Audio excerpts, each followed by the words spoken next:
Aujourd'hui, nous parlons de bonne gouvernance et de lutte contre la corruption.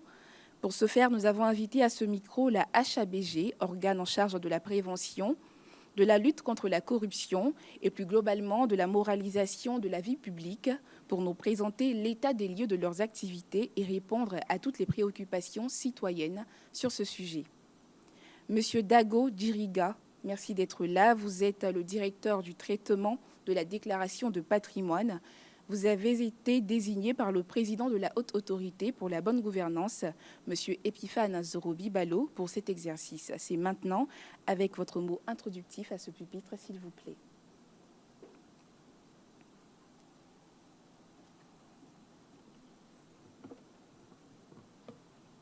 Merci, madame. Je suis M. Dago Djiriga Désiré, le directeur du traitement des déclarations de patrimoine à la Haute Autorité pour la bonne gouvernance. J'ai l'insigne honneur de vous présenter les activités de la Haute Autorité pour la bonne gouvernance durant cette émission gouvernementale. Permettez-moi avant tout propos de remercier au nom du président Epiphane Zorobi Balo, président de la Haute Autorité pour la bonne gouvernance, son Excellence Monsieur le Président de la République, Alassane Ouattara, Monsieur le Premier ministre et l'ensemble du gouvernement qui nous donnent ainsi, à travers cette tribune, l'occasion de présenter notre institution ainsi que ses activités.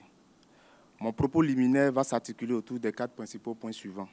Il y aura d'abord la présentation du cadre juridique et institutionnel de la lutte contre la corruption en Côte d'Ivoire, la présentation de la Haute Autorité pour la bonne gouvernance, le bilan des activités de notre institution au cours de l'année 2024, ainsi que les défis et perspectives de notre institution pour l'année suivante. La bonne gouvernance et la lutte contre la corruption ont toujours été inscrits au rang des priorités nationales par son Excellence M. Alassane Ouattara, président de la République de Côte d'Ivoire, depuis son ascension au pouvoir en 2011. Cette volonté politique, au plus haut niveau de notre État, a fait de la gouvernance un des piliers majeurs des plans nationaux de développement élaborés jusqu'à ce jour. Ainsi, les actions concrètes ont été menées par notre pays pour marquer la ferme volonté de lutter contre la corruption. Ces faits majeurs sont notamment la mise en place d'un cadre juridique et institutionnel complet pour la lutte efficace contre ce phénomène. Au plan juridique, la Côte d'Ivoire a donc signé et ratifié toutes les conventions et les protocoles internationaux de lutte contre la corruption et a ensuite mis en place au niveau national plusieurs tests pour promouvoir la bonne gouvernance et lutter contre la corruption, dont les principaux sont les suivants. Il y a d'abord la prise de l'ordonnance 2013-660 du 20 septembre 2013 relative à la prévention et à la lutte contre la corruption en Côte d'Ivoire ainsi que les infractions assimilées. C'est cette ordonnance-là qui a créé la Haute Autorité pour la bonne gouvernance. Et ensuite, l'ordonnance 2013-661 du 20 septembre 2013 qui donne les attributions et le fonctionnement de la Haute Autorité pour la bonne gouvernance. Il y a aussi la loi sur le régime juridique du gel des avoirs illicites, la loi relative à la lutte contre le blanchiment des capitaux et le financement du terrorisme, la loi relative à la protection des témoins, des victimes, des dénonciateurs, experts et autres personnes concernées, la loi portant code de transparence dans la gestion des finances publiques, l'ordonnance portant code des marchés publics, ainsi que la prise de plusieurs lois et codes sectoriels pour assurer la bonne gouvernance dans les différents secteurs d'activité économique de notre pays. Au niveau institutionnel, plusieurs structures ont été créées ou renforcées afin de promouvoir la bonne gouvernance et la lutte contre la corruption. Il s'agit entre autres de la Cour des comptes, la Haute Autorité pour la bonne gouvernance, de l'Inspection générale d'État, de l'Autorité de régulation de la commande publique, qui est l'ex-Autorité nationale de régulation des marchés publics, des inspections et cellules de contrôle ministériel, du pôle pénal économique et financier, de l'Agence de gestion de recouvrement des avoirs criminels, de la cellule nationale du traitement des informations financières, pour ne citer que les principales structures qui sont chargées ensemble lutter contre les infractions économiques et financières dans notre pays. Parlant de la Haute Autorité pour la bonne gouvernance, il faut savoir que c'est une autorité administrative indépendante qui a une compétence sur toute l'étendue du territoire national et qui rend compte directement au président de la République à travers un rapport annuel d'évaluation des activités de lutte contre la corruption et les infractions assimilées en Côte d'Ivoire. Elle est composée du président de l'institution, qui est M. Epiphane Zorobi Balo, d'un conseil composé de 10 membres et d'un secrétariat général qui est l'organe qui est chargé de la mise en œuvre des activités opérationnelles. Cet organe est dirigé par M. Diamutene Oumado, qui est ici présent dans cette salle. Les principales missions de la Haute Autorité pour la bonne gouvernance sont de prévenir et lutter contre la corruption et les infractions assimilées, de promouvoir la bonne gouvernance, de participer à la moralisation de la vie publique. À ce titre, elle est chargée, entre autres, d'élaborer et de mettre en œuvre la stratégie nationale de lutte contre la corruption, de coordonner, superviser et de suivre la mise en œuvre des politiques de prévention et de lutte contre la corruption, d'évaluer les instruments et les mesures administratives en matière de prévention et de lutte contre la corruption, d'identifier les causes structurelles de la corruption et de proposer des mesures pour les éliminer, de contribuer à la moralisation de la vie publique, de consolider les principes de bonne gouvernance, de recueillir et traiter les déclarations de patrimoine des différentes personnalités assujetties à cette obligation, de recevoir et traiter les plaintes et dénonciations sur des cas présumés de corruption et d'infractions assimilées et de mener des investigations sur ces pratiques de corruption qui ont été dénoncées à son niveau. Donc, en tant qu'institution de lutte contre la corruption, la Haute Autorité a des modalités de saisine. Nous avons aussi nos activités qui sont organisées autour des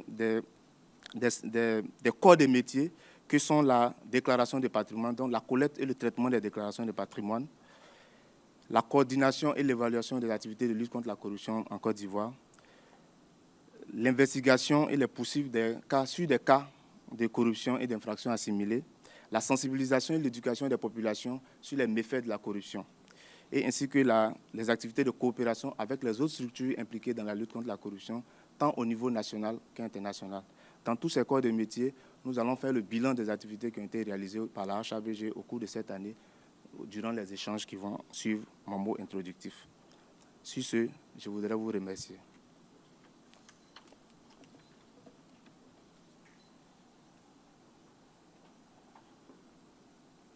Alors, merci, Monsieur Dago Djiriga. Pour rappel, vous êtes le directeur du traitement de la déclaration de patrimoine au sein de la Haute Autorité pour la bonne gouvernance. Mesdames et messieurs, il est l'heure d'ouvrir le cœur de notre activité, consacrée aux échanges sans filtre entre les internautes, les participants en salle et les représentants de l'administration gouvernementale. Pour rappel, nous interrogeons aujourd'hui la Haute Autorité pour la bonne gouvernance sur la question, mais également sur la lutte contre la corruption en Côte d'Ivoire. Je prends des questions en salle. Nous aurons plusieurs séries de 4 à 5 questions chaque fois. Donc 3 questions en salle et 2 questions d'internautes. Permettez-moi de commencer, s'il vous plaît, avec les 2 premières questions qui me sont déjà parvenues. Donc, Monsieur Dago, la première est de savoir... Vous dites donc que la HABG est une autorité administrative indépendante. Comment cela se traduit au quotidien? Donc la HABG est une autorité administrative indépendante. Comment cela se traduit au quotidien? La seconde est relative aux membres du personnel de la HABG. Donc comment sont sélectionnés les membres du personnel?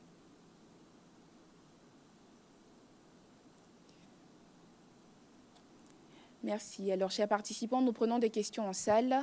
3 questions. Ce sera nom, prénom et organe de presse, sinon institution d'appartenance avant. Merci. Allez-y, s'il vous plaît. Alors, bonsoir à tous. Je suis Sidouane Kofi, du journal Le Mandat. Sidouane Kofi, du journal Le Mandat. Alors, DG, pouvez-vous donner une définition claire de la bonne gouvernance et expliquer son importance dans le développement économique de la Côte d'Ivoire? Merci, Monsieur Kofi. Seconde question en salle, à droite. Marcel Ariston Blé. Merci, Monsieur le Directeur, pour toutes ces informations. Merci. Alors, combien la corruption fait-elle perdre à la Côte d'Ivoire en termes de ressources financières? Une minute, Monsieur Blé, s'il vous plaît. Voudriez-vous nous rappeler l'organe de presse? Marcel Ariston Blé, Radio Nationale Catholique. Merci. Combien la corruption fait-elle perdre à la Côte d'Ivoire en termes de ressources financières? Merci. Merci pour votre question. Avons-nous une 3e question en salle, s'il vous plaît? Non, d'accord. Donc, question d'un... OK, allez-y. S'il vous plaît. Je suis Emeline Amangwa, journaliste au quotidien Fraternité Matin. Nous sommes en 2025. Est-ce que, Monsieur le Directeur... Le nom, s'il vous plaît. Je dis, je suis Emeline Amangwa, journaliste au quotidien Fraternité Matin. Voilà. En 2024, est-ce que vous pouvez nous faire succinctement un bilan de vos différentes actions en ce qui concerne la lutte contre la corruption? Parce que tout à l'heure, vous avez parlé d'investigation et tout ça. Est-ce qu'on peut avoir une idée? Très bien. Alors, je vais refermer pour cette série donc voilà, la collecte de questions. Monsieur Dago, si c'est bon pour vous, est-ce que vous voudriez bien rejoindre ce pupitre pour vous consacrer aux interactions ou souhaitez-vous qu'on reprenne les questions?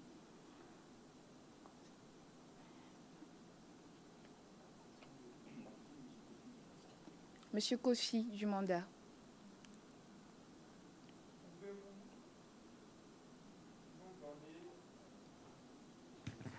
La définition de la bonne gouvernance. Et expliquer son importance dans le développement économique de la Côte d'Ivoire. Très bien. Merci, Monsieur Kofi. Alors, chers amis, je vais céder donc le pupitre à l'intervenant du jour. Parfait. Allez-y. Merci beaucoup, Madame. Je voudrais donc remercier les différents participants pour cette première série de questions. Alors, la première question était relative à l'indépendance de la Haute Autorité pour la bonne gouvernance.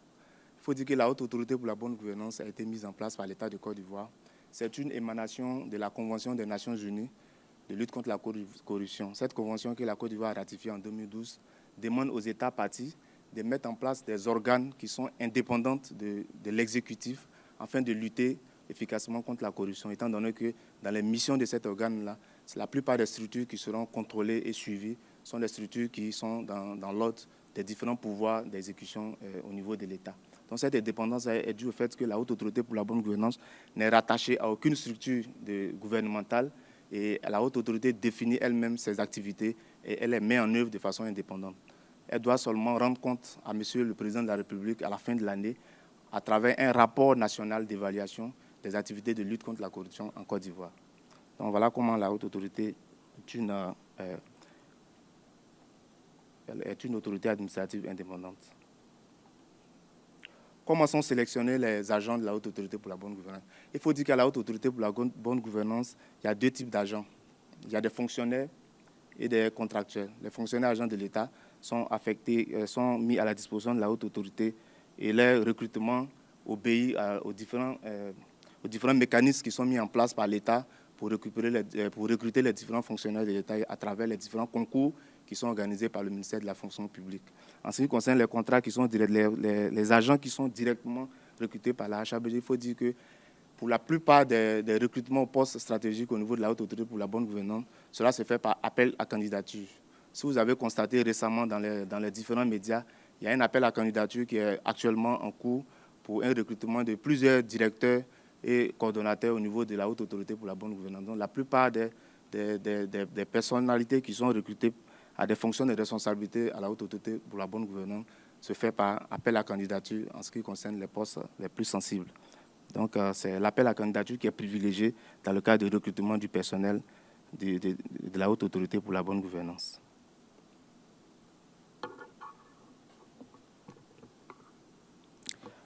Concernant la question de M. Kofi du mandat, qui a demandé l'importance de la bonne gouvernance pour notre économie.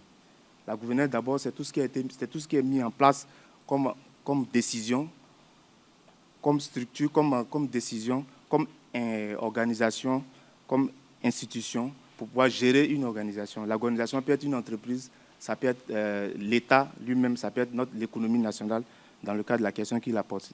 La bonne gouvernance est très importante pour l'économie nationale parce que lorsque un pays est bien dirigé, ça renforce la confiance des investisseurs dans ce pays. Et quand la confiance des investisseurs est renforcée, tout le programme qui est mis en place par le gouvernement pour développer notre économie est bien suivi. Les investissements sont financés et l'État peut avoir accès facilement aux ressources au niveau régional qu'au niveau international pour pouvoir mettre en œuvre les différents programmes de développement du pays. Donc la bonne gouvernance est une nécessité pour un État qui aspire au développement.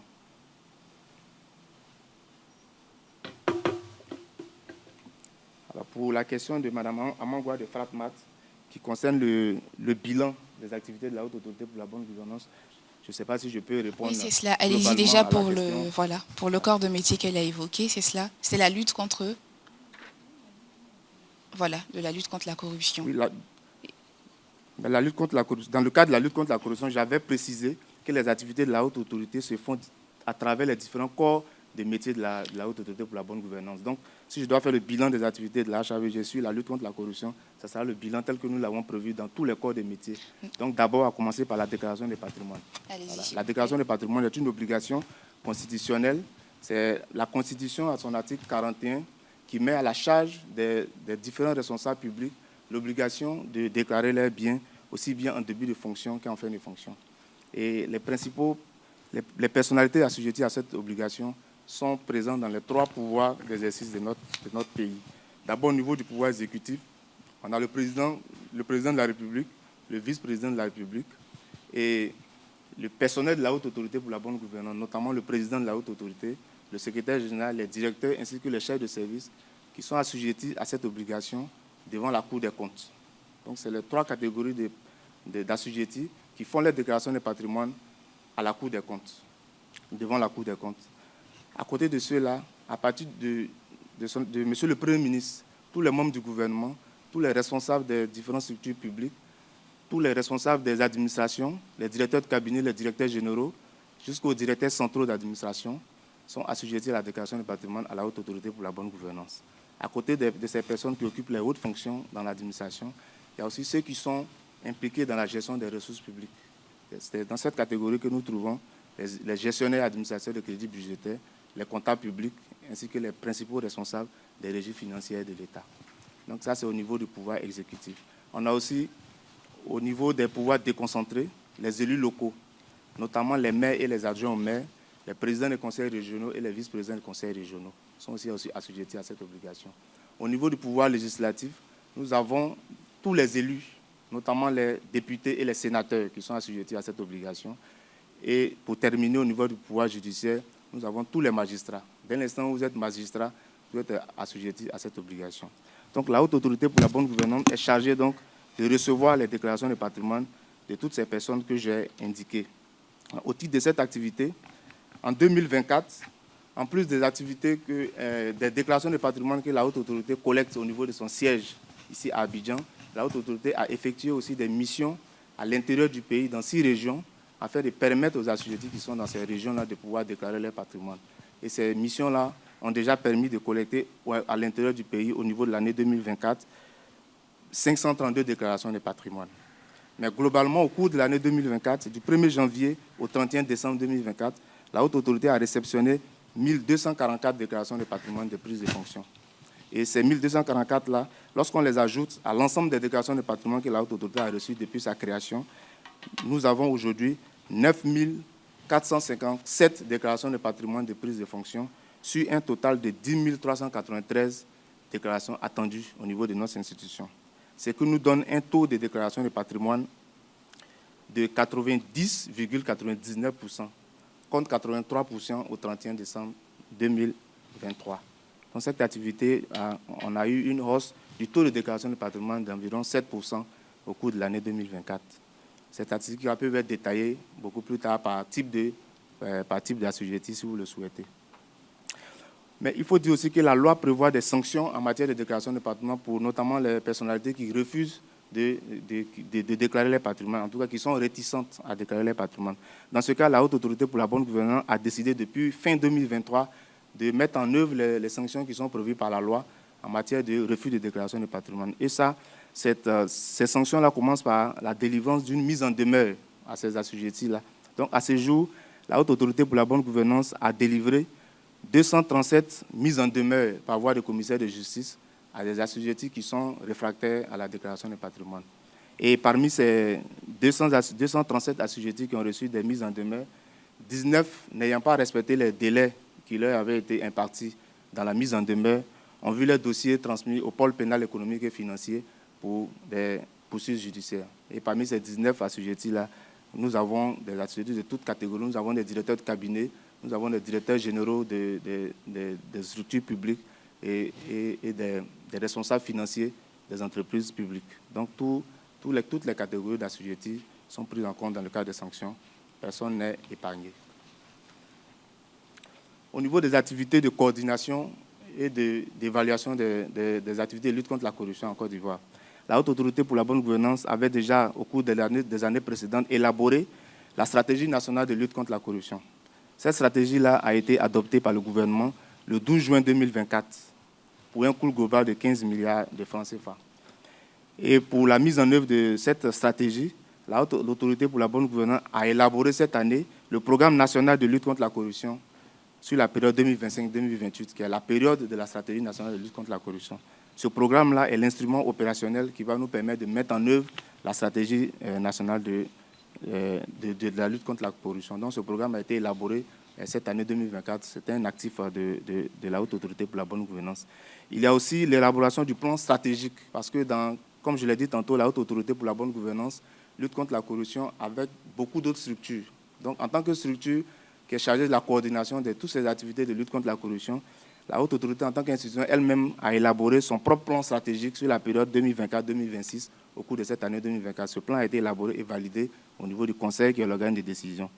Il y a également l'élaboration du rapport d'évaluation des activités de lutte contre la corruption. Ce rapport que la Haute Autorité doit transmettre chaque année à son Excellence, Monsieur le Président de la République. Ce rapport a été élaboré pour la période 2022-2023 au cours de l'année 2024. Ce rapport est en cours de validation par le Conseil de la Haute Autorité avant sa transmission à son Excellence, Monsieur le Président de la République. En matière d'investigation et poursuite, c'est-à-dire en matière d'investigation en façon de sanctions pour des cas sur lesquels nous sommes saisis, sur des cas présumés de corruption et de lutte contre la corruption et d'infractions assimilées. La Haute Autorité pour la bonne gouvernance, au cours de cette année 2024, a reçu 297 appels pour plaintes et dénonciations et 472 requêtes à travers sa plateforme Signalis, qui est la plateforme sur laquelle les populations peuvent dénoncer des actes de corruption ou d'infractions assimilées. Sur les 472 plaintes reçues, 354 ont fait l'objet d'analyses. Et 4 enquêtes préliminaires qui ont été ordonnées à la suite de ces analyses portant sur des faits de corruption ont été achevées. Les conclusions des procès-verbaux adoptés par le Conseil sur ces 4 enquêtes-là ont été transmises au procureur du pôle pénal économique et financier le 17 septembre dernier pour des poursuites judiciaires.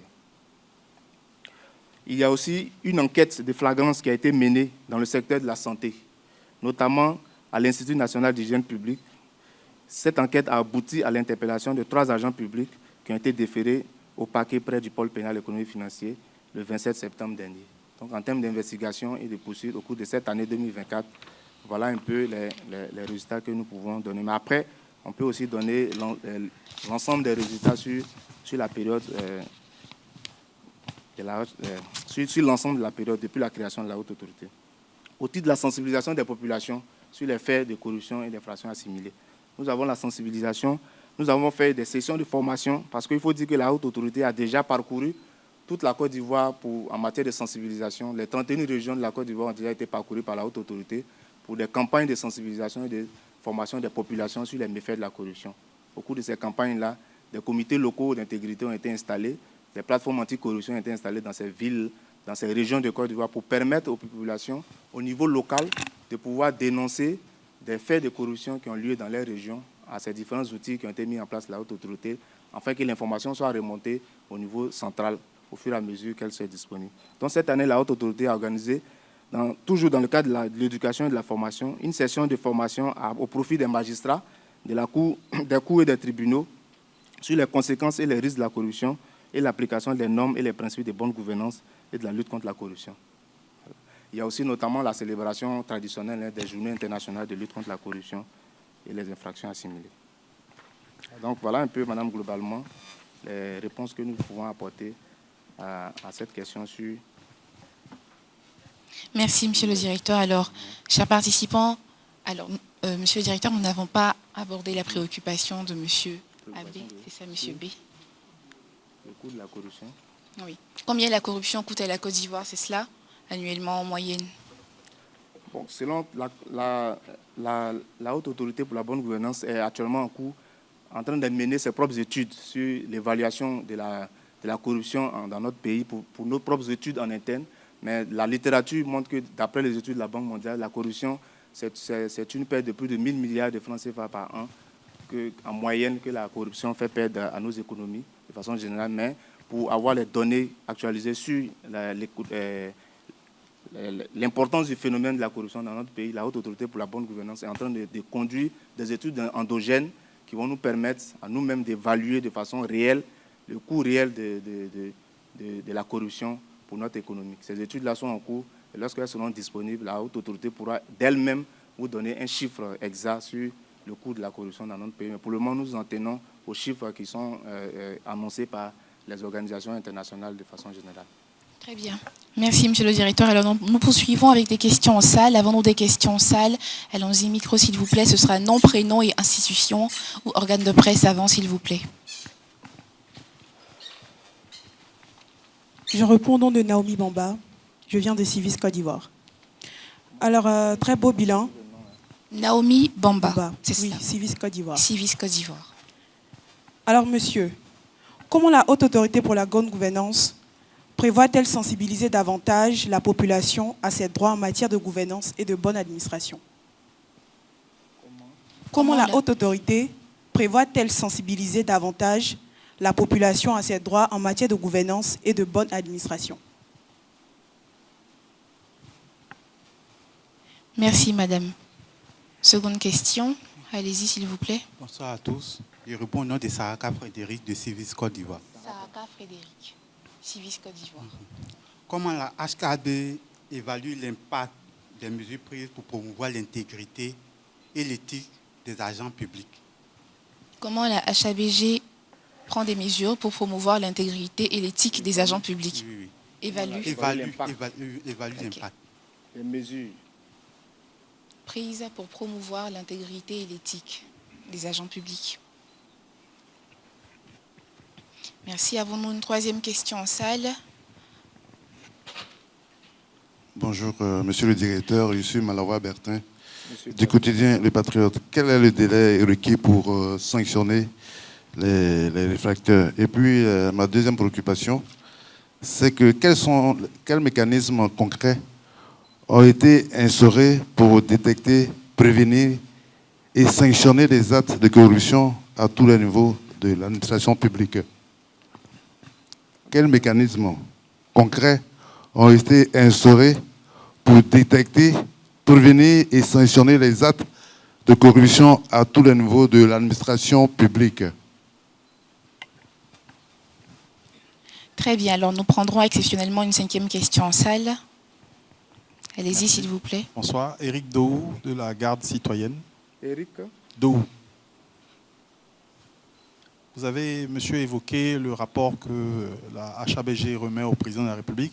Je voulais savoir si vous avez des mécanismes de suivi ou d'évaluation des recommandations qui sont dans ce rapport.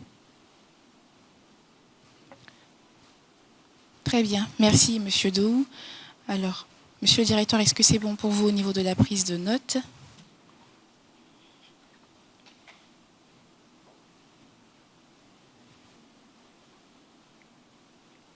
Ok. Parfait.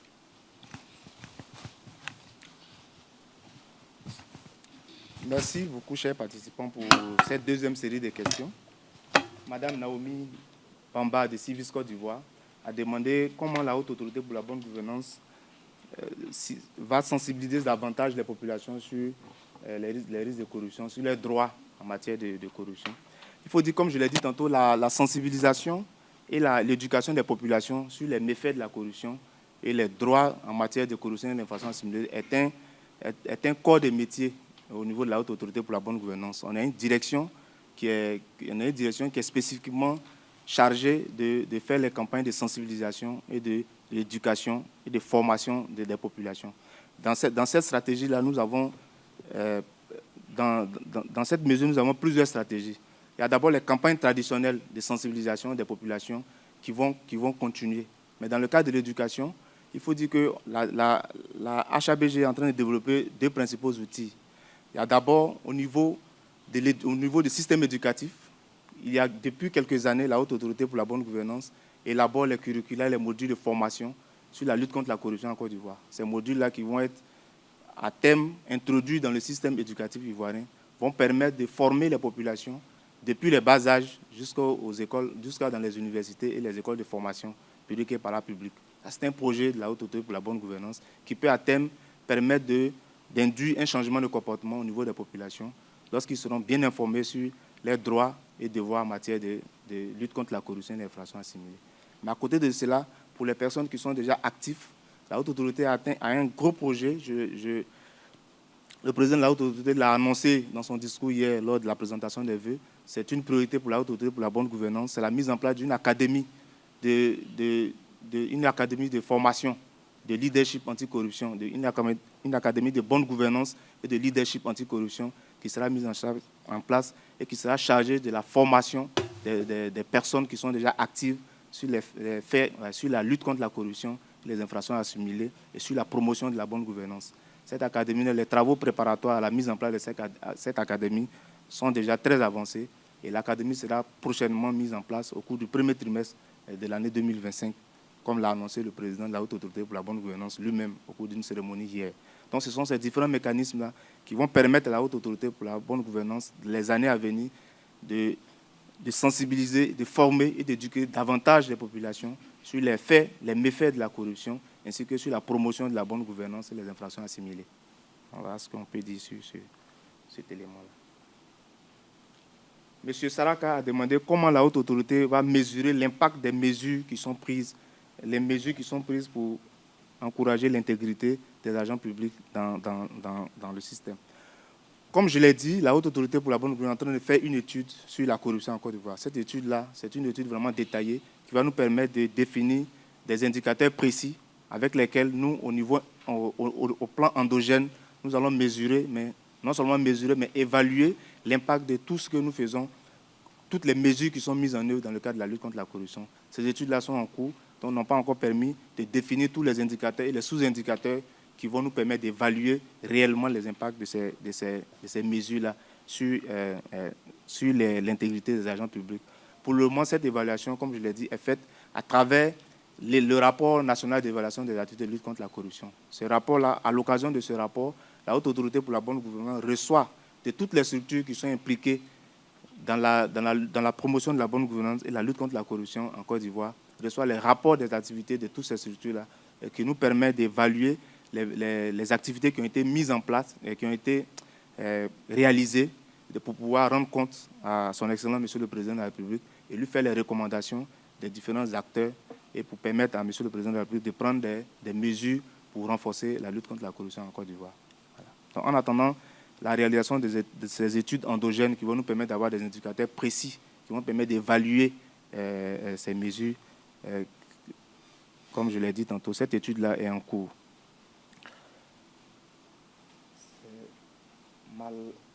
Bertin, parce que le nom de famille, je l'ai pas, excusez-moi, je n'ai pas bien noté le nom de famille. Voilà, bien dit. A demandé les délais pour sanctionner les retardataires en matière de déclaration de patrimoine, je suppose, et puis les mécanismes pour détecter et sanctionner les actes de corruption. Okay. Donc, en matière de déclaration de patrimoine, je vais profiter de votre question pour donner les différents délais qui sont prévus par la loi. D'abord, la déclaration de patrimoine. Lorsque vous êtes assujetti à la déclaration de patrimoine, la loi vous donne 1 mois après le début de votre mandat, si vous êtes un élu, ou au plus tard 1 mois après la date de prise de fonction, pour déclarer votre patrimoine à la Haute Autorité pour la bonne gouvernance, comme à la Cour des comptes, pour ceux qui sont assujettis dans cette institution. Donc, le délai d'abord de déclaration, c'est un délai de 1 mois. Mais lorsque l'assujetti ne fait pas sa déclaration de patrimoine dans ce délai de 1 mois, la mise en œuvre des sanctions est d'abord subordonnée à la délivrance d'un rappel par voie de commissaire de justice. C'est ce que j'ai appelé tantôt les sommations à déclarer, les mises en demeure.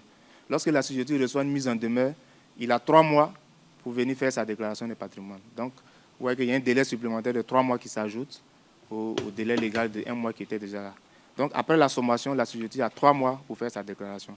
Donc, c'est à l'échéance de ces 3 mois, lorsque l'assujetti ne fait pas sa déclaration de patrimoine, il est considéré comme un assujetti qui est en situation de refus de déclarer et son dossier est transmis au pôle pénal économique et financier pour des poursuites judiciaires. Et la sanction qui est prévue par la loi, c'est une amende qui équivaut à 6 mois de rémunération perçue ou à percevoir dans la fonction occupée ou à occuper par l'assujetti. Il y a aussi les mesures qui sont mises en place par la haute autorité pour détecter les cas de corruption. Bon, je n'ai pas eu le temps de l'élaborer dans mon propos liminaire, mais la haute autorité a des modalités de saisine d'abord. Il faut que la haute autorité soit saisie pour des cas présumés de corruption et d'infractions assimilées. La façon de saisir la haute autorité pour la bonne gouvernance, il faut adresser une plainte ou une dénonciation à son président. Pour faciliter cette saisine, la haute autorité a mis en place un certain nombre d'outils. Donc, il y a d'abord le numéro vert qui est gratuit, 800-811. Donc, vous pouvez appeler au 800-811 gratuitement pour déposer une plainte ou une dénonciation à la haute autorité pour la bonne gouvernance. Vous pouvez aussi dénoncer à travers la plateforme Signalis, qui est une plateforme informatique sécurisée, disponible 24 heures sur 24, qui est à l'adresse www.signalis.hbg.ci, qui est une plateforme qui permet à tout citoyen, à tout individu qui est témoin ou victime d'un cas de corruption et d'infraction assimilée, de pouvoir dénoncer cela à la haute autorité pour la bonne gouvernance en toute sécurité et de façon anonyme s'il le souhaite. Le concerné peut même créer une boîte de dialogue sur l'interface de la haute autorité pour la bonne gouvernance pour pouvoir discuter avec les agents de la haute autorité pour la bonne gouvernance en tout anonymat s'il le souhaite toujours. Voilà, donc, lorsque la haute autorité est saisie pour ces faits de corruption, il y a aussi la haute autorité aussi a la possibilité de s'auto-saisir, voilà, sur des cas présumés de corruption et d'infraction assimilée.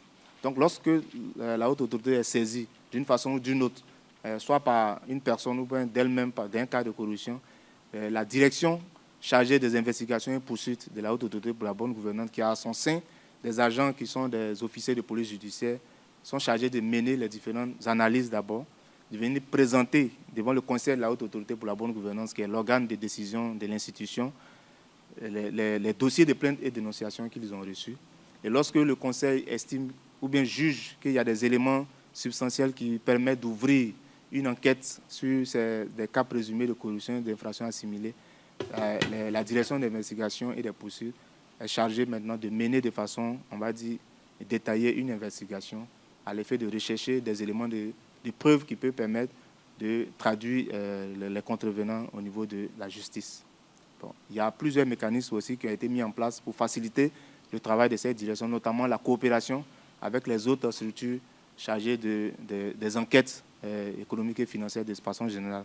Et il y a même une plateforme de collaboration des différentes structures d'enquête qui a été mise en place par arrêté du président de la haute autorité pour la bonne gouvernance pour faciliter vraiment les opérations d'enquête sur des cas de corruption qui vont permettre de détecter beaucoup plus facilement les cas de corruption et d'infractions assimilées afin de pouvoir les porter au niveau de la justice si on a des éléments probants.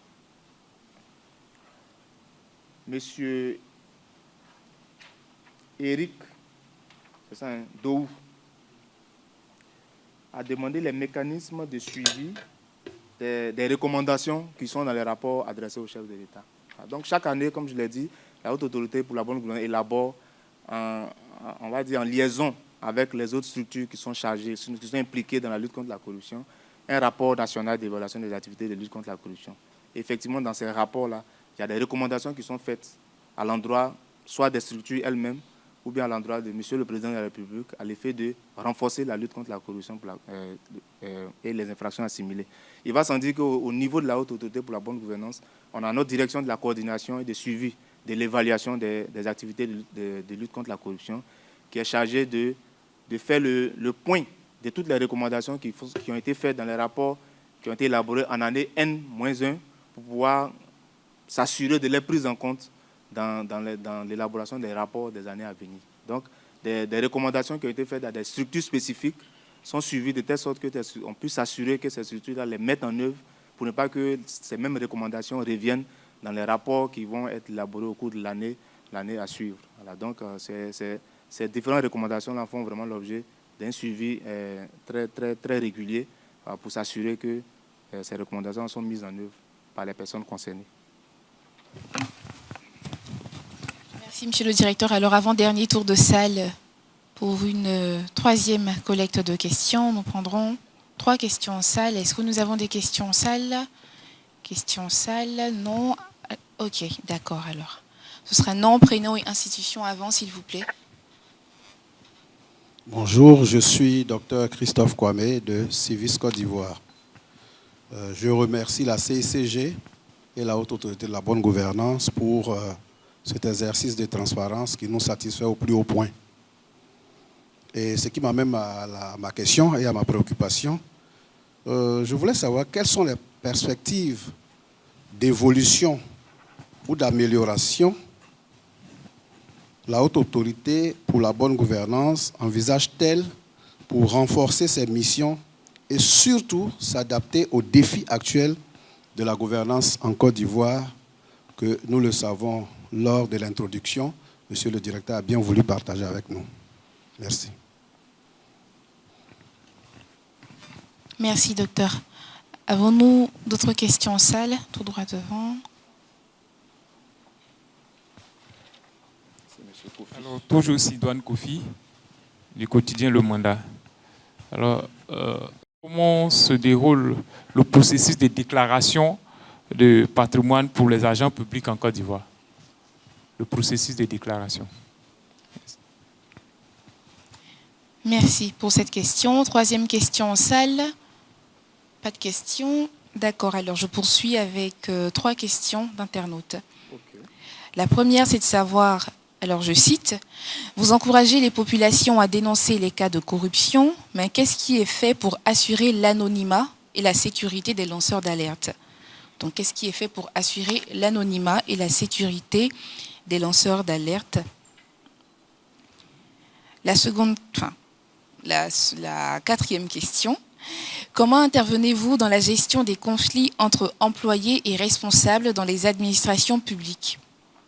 Par exemple, à la Poste de Côte d'Ivoire, un syndicat a adressé un courrier au Premier ministre pour se plaindre de mauvaise gouvernance.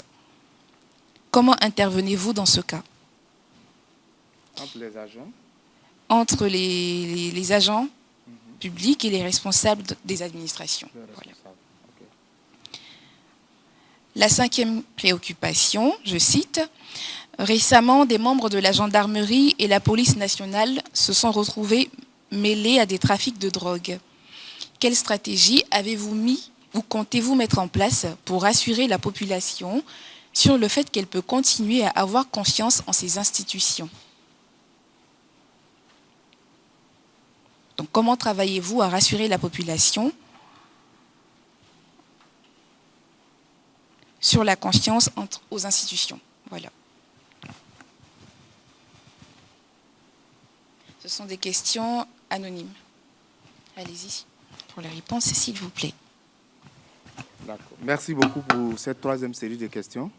Je vais commencer par la question du docteur Kwame, qui est le responsable de l'ONG Civis, avec laquelle la Haute Autorité pour la Bonne Gouvernance est maintenant, on va dire, familier, du fait que M. Kwame participe à beaucoup de nos activités dans le cadre de l'implication de la société civile dans les activités de la Haute Autorité pour la Bonne Gouvernance. Il a demandé les perspectives d'amélioration dans le cadre du renforcement des missions de la Haute Autorité pour la Bonne Gouvernance et comment nous pouvons nous allons nous adapter. Effectivement, le cadre juridique de lutte contre la corruption en Côte d'Ivoire a été mis en place, comme je l'ai dit tantôt, en 2013, par la prise des principales ordonnances qui organisent la lutte contre la corruption en Côte d'Ivoire. Je pense qu'après plus de 10 ans de mise en œuvre, ces différents textes qui régissent notre action ont besoin d'être révisés. Le président de la Haute Autorité pour la Bonne Gouvernance, Epiphan Zoro-Bibalo, lui-même a conduit récemment une mission en France au niveau de la HATVP et au niveau de l'AFA pour pouvoir effectivement regarder aussi le cadre juridique de la lutte contre la corruption dans ce pays-là et puis pouvoir tirer les meilleures pratiques. Au retour de cette mission, il a été retenu comme diligence que les textes relatifs à la lutte contre la corruption en Côte d'Ivoire ont besoin d'être revisités. Voilà, des instructions ont été données pour que nous puissions organiser la réflexion, notamment en organisant des ateliers, en invitant nos différentes parties prenantes pour pouvoir relire les textes relatifs à la lutte contre la corruption à la lumière de toutes les avancées qui ont eu lieu depuis 2013 et puis à la lumière des faiblesses identifiés dans les tests que nous mettons en œuvre déjà depuis 10 ans en matière de déclaration de patrimoine, en matière d'investigation et poursuite. Il y a certainement des mises à jour à faire. Donc, je voudrais vous rassurer, M. Kwame, que le président de la Haute Autorité a déjà donné des instructions pour que ces textes-là puissent faire l'objet de réflexion dans le sens d'une révision. Là, donc, c'est la réponse qu'on peut apporter à cette question. M. Kofi du mandat a demandé comment se déroule le processus de déclaration de patrimoine pour une personne assujettie à cette obligation. Donc, votre question me donne donc la possibilité d'expliquer la procédure. D'abord, la loi dit que la Haute Autorité pour la bonne gouvernance doit mettre à la disposition de la personne assujettie gratuitement les formulaires de déclaration de patrimoine. Parce que pour faire sa déclaration de patrimoine, il faut d'abord renseigner le formulaire.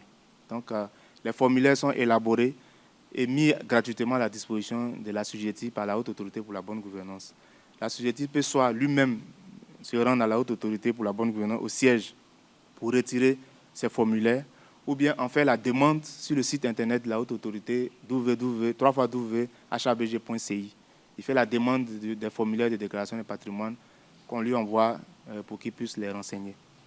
On a aussi de façon exceptionnelle, pour les assujettis qui sont en fonction à l'intérieur du pays, on a les différentes préfectures des régions qui nous servent de relais pour pouvoir, nous déposons dans ces préfectures-là, auprès de nos points focaux régionaux, des exemplaires de formulaires de déclaration de patrimoine que les assujettis qui sont en fonction dans ces régions-là peuvent retirer au niveau des régions pour faciliter un peu, pour leur éviter un long déplacement jusqu'à Abidjan pour ceux qui ne sont pas familiers aux outils informatiques, qui ne pourraient pas faire la demande sur le site internet.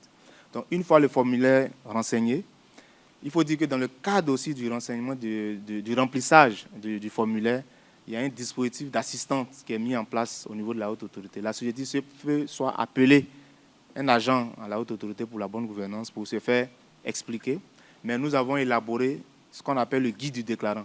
Le guide du déclarant qui est un document qui explique à l'assujetti comment renseigner, comment remplir le formulaire de déclaration de patrimoine, qui est aussi disponible sur notre site internet www.habg.ci. Mais certains assujettis ou groupes d'assujettis peuvent aussi demander une assistance physique. En ce moment, la Haute Autorité pour la bonne gouvernance peut leur envoyer, en fonction de la situation et de la possibilité, un agent pour leur expliquer sur place comment renseigner les formulaires de déclaration de patrimoine. Une fois ce remplissage fait, l'assujetti doit lui-même, cette fois-ci, se rendre physiquement à la Haute Autorité pour la bonne gouvernance pour procéder au dépôt de ces formulaires renseignés.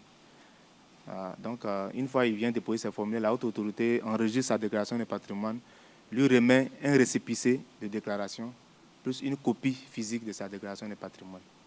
Mais comme je l'ai dit aussi dans mon propos liminaire, il arrive que la Haute Autorité pour la bonne gouvernance organise de façon exceptionnelle des missions de collecte des déclarations de patrimoine à l'intérieur du pays, pour faciliter aussi, on va dire, la démarche aux assujettis qui sont en force dans ces régions-là, qui sont parfois très éloignés. Donc, depuis 2021 jusqu'à maintenant, la Haute Autorité a parcouru les 31 régions de la Côte d'Ivoire pour enregistrer sur place, dans les préfectures des régions, les déclarations de patrimoine des assujettis qui sont en fonction dans ces régions-là.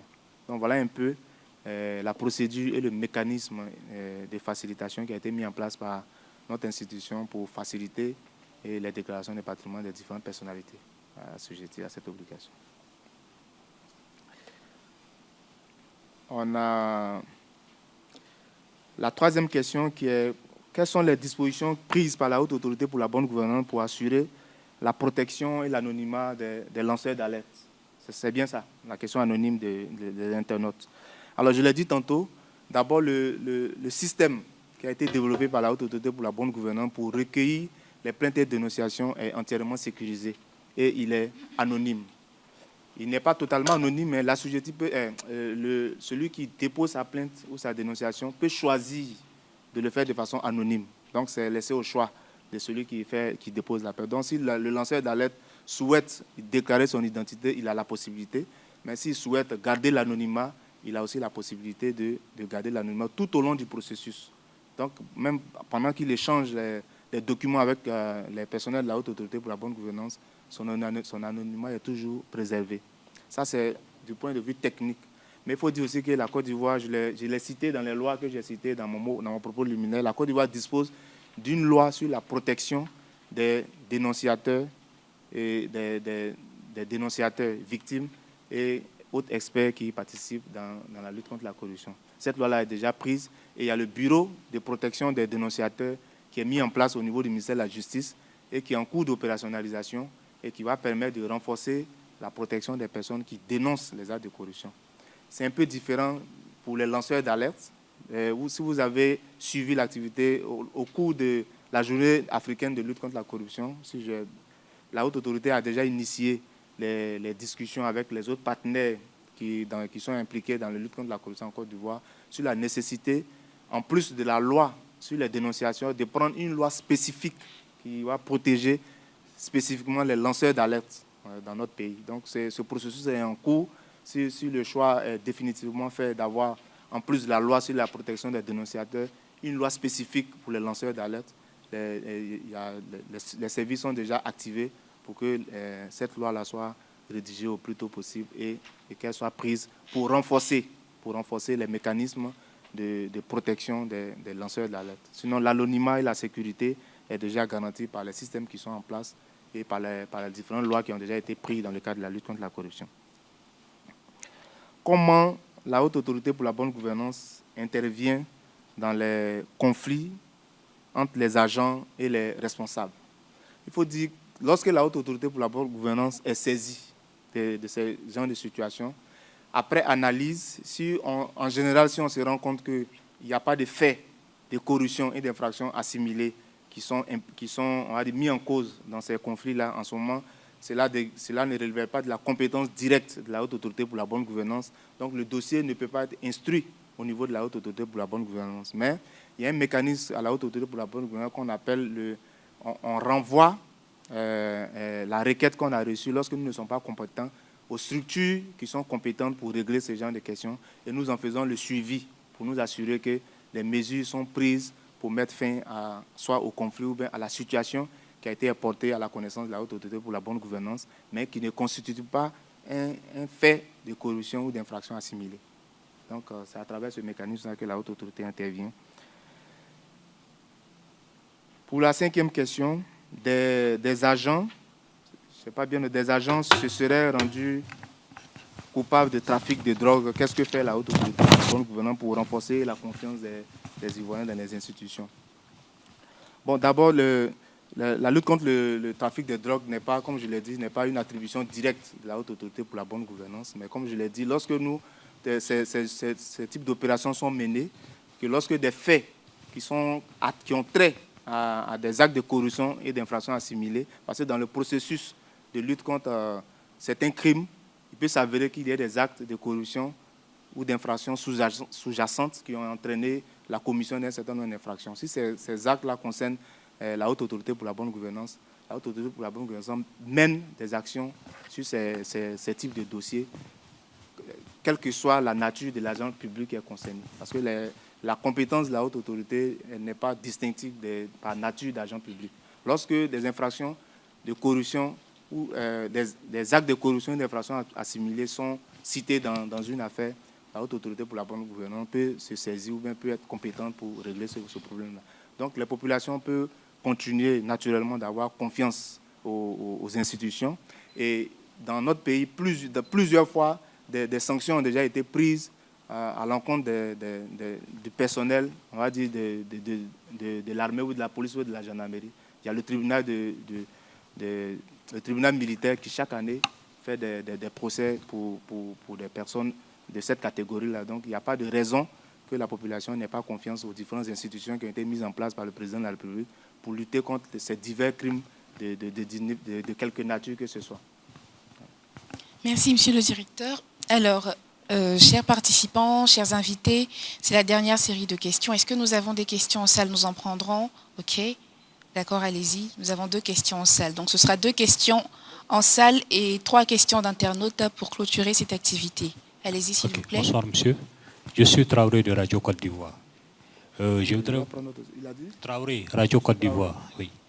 Je voudrais vous poser cette question. Récemment, la Côte d'Ivoire a été mise sur la liste grise du GAFI. qu'est-ce que la haute autorité pour la bonne gouvernance fait dans ce cas? Merci pour votre question. Seconde question et dernière en salle.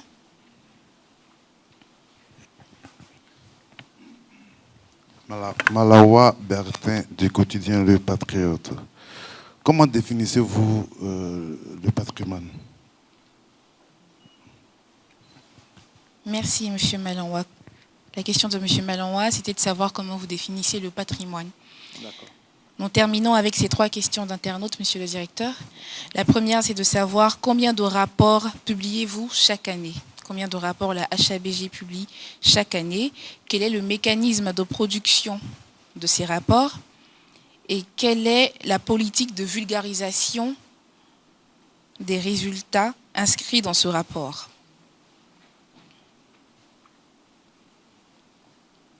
L'avant-dernière question est relative à vos activités de contrôle et de lutte contre la corruption. Alors, c'est de savoir si vos activités de contrôle s'étendent ou, devrais-je dire, englobent le contrôle et la régulation de vos activités au sein de la HABG. Sinon, c'est de savoir qui contrôle la HABG. La dernière question est relative à l'application Signalis. Quel est le nombre d'utilisateurs à ce jour? Combien de dénonciations ont été faites via cette application? Ce sera tout pour la dernière série de collectes. Après ces éléments de réponse, vous pourrez nous faire part de votre mot de fin. D'accord. Je peux me permettre de boire un peu d'eau? Oui, allez-y. Allez-y. Buvez de l'eau. Alors, chers participants, nous allons, Monsieur le Directeur va répondre à ces dernières questions. Après ces questions, nous aurons le mot de fin et puis nous allons nous dire au revoir et nous donner rendez-vous mardi prochain à la même heure, dans la même salle.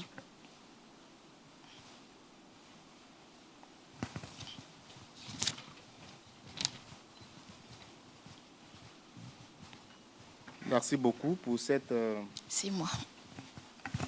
Dernière série de questions.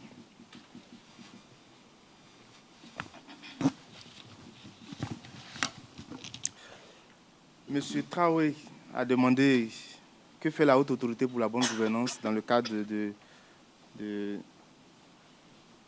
quoi? La Côte d'Ivoire a été mise sur la liste grise du GAFI récemment. Que fait la haute autorité pour la bonne gouvernance? Il faut dire que la haute autorité pour la bonne gouvernance est un acteur qui participe à la lutte contre le blanchiment des capitaux en Côte d'Ivoire, qui n'en est pas l'acteur principal, mais il est l'un des acteurs qui participe à cette à la lutte contre le blanchiment des capitaux. Et dans le cadre des activités urgentes qui ont été, le plan d'action urgent qui a été mis en œuvre pour que la Côte d'Ivoire sorte, parce que ce qu'il faut retenir, c'est que Son Excellence, Monsieur le Président de la République, a donné des instructions fermes pour que la Côte d'Ivoire quitte cette liste grise dans un temps assez court. Donc, un certain nombre d'actions sont prévues dans le cadre de cette activité. La haute autorité a sa participation. Le président de la haute autorité pour la bonne gouvernance l'a dit hier lui-même. La haute autorité compte participer à ce mécanisme-là en renforçant le traitement des déclarations de patrimoine à l'effet de renforcer la lutte contre l'enrichissement illicite des agents publics. Et étant donné que la corruption a été identifiée comme une infraction sous-jacente dans le cadre de blanchiment des capitaux, donc il y aura un renforcement, un traitement des déclarations de patrimoine à l'effet de rechercher sur des agents publics qui ne sont pas enrichis de façon illicite, c'est-à-dire l'enrichissement illicite qui est défini comme une augmentation substantielle du patrimoine d'un agent public qui ne saurait justifier au regard de ses revenus légitimes. Donc, la contribution de la haute autorité pour la bonne gouvernance sera de renforcer la lutte contre l'enrichissement illicite des agents publics en renforçant le traitement des déclarations de patrimoine. M. Bertin a effectivement demandé que renferme le patrimoine qui est déclaré par les assujettis.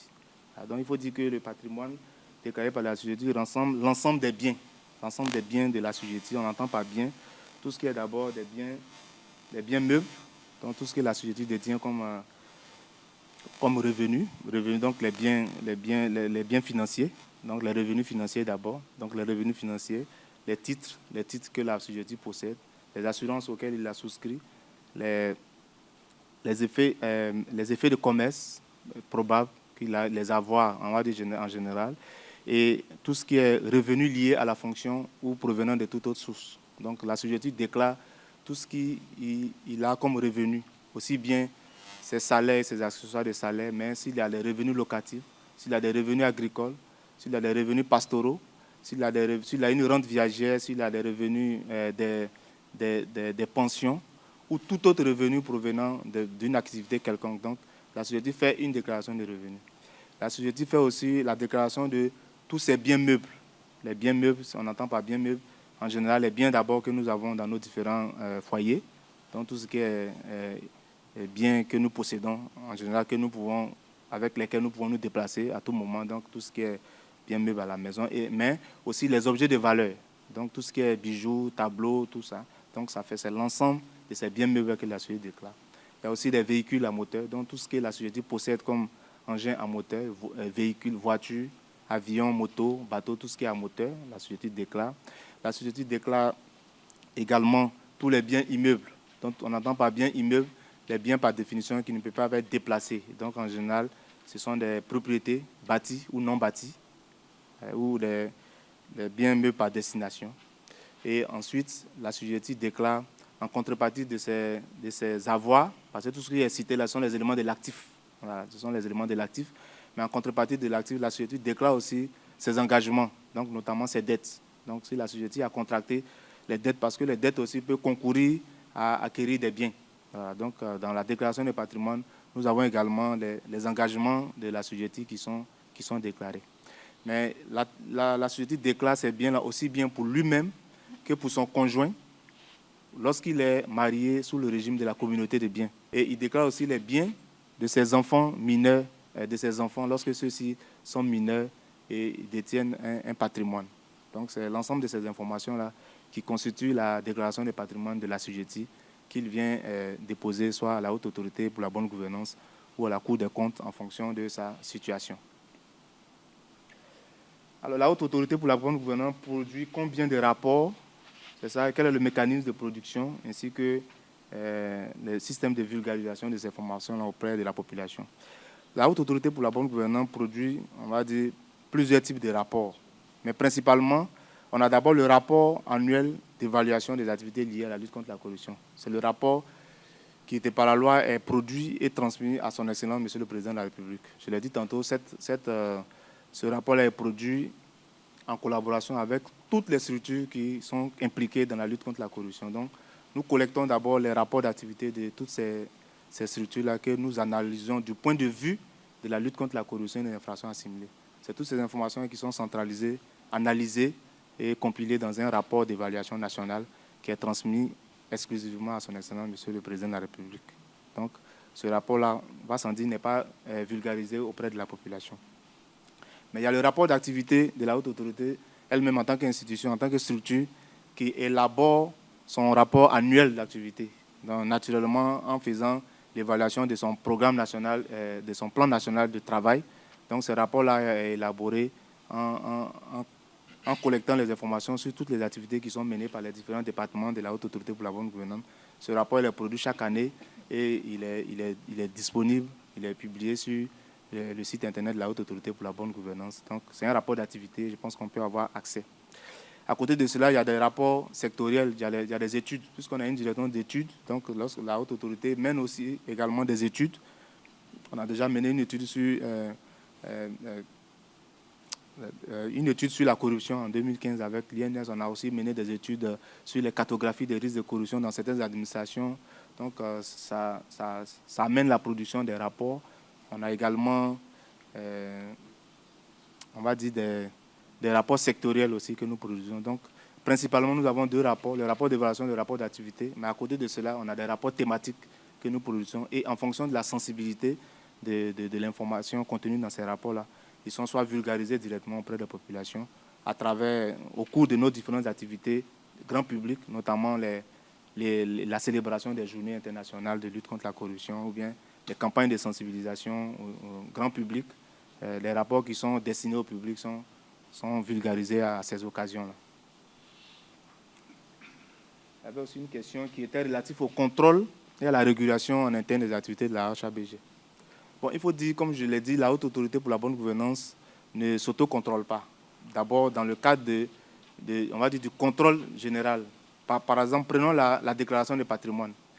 Les assujettis de la Haute Autorité pour la bonne gouvernance, notamment le président, les membres du conseil, le secrétaire général, les directeurs et les chefs de service, sont tous assujettis à la déclaration de patrimoine, mais ne font pas la déclaration à la Haute Autorité pour la bonne gouvernance.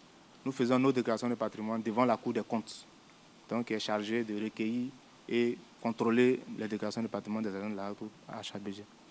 Le contrôle budgétaire aussi des activités de la HABG est réalisé par la Cour des comptes.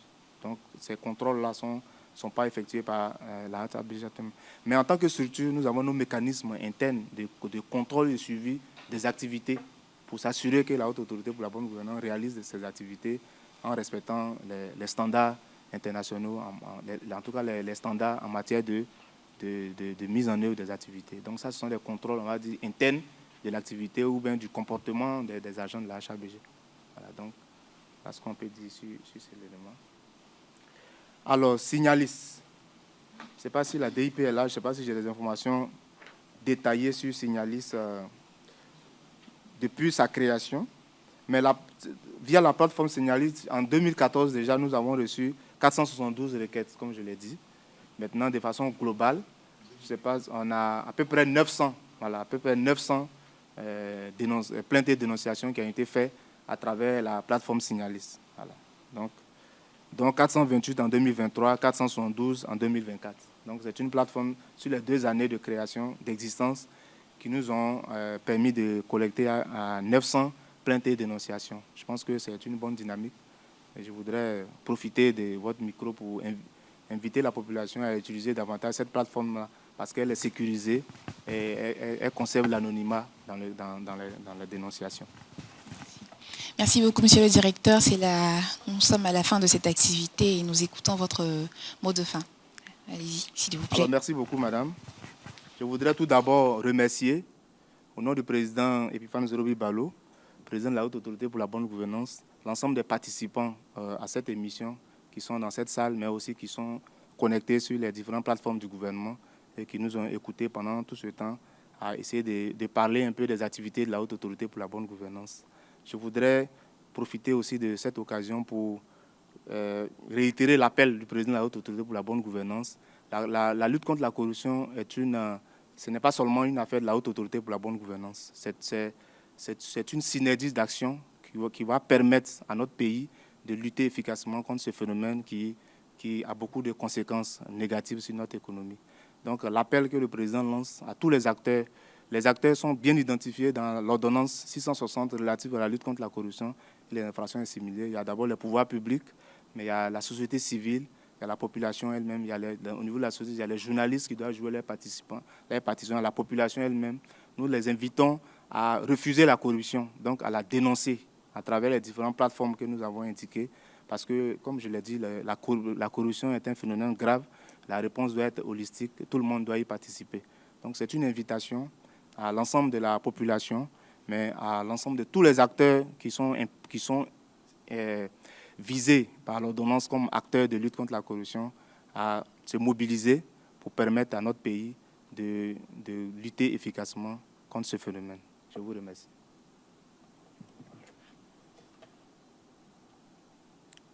Alors, mesdames et messieurs, au nom du Centre d'information et de communication gouvernementale, nous vous remercions pour votre présence et vos interventions qui contribuent non seulement à la promotion de la conscience citoyenne, mais également à l'amélioration de la gouvernance à bien des égards. Grand merci à la HABG à travers l'intervenant désigné, M. Dago Djiriga, occupant la fonction de directeur de la déclaration de patrimoine.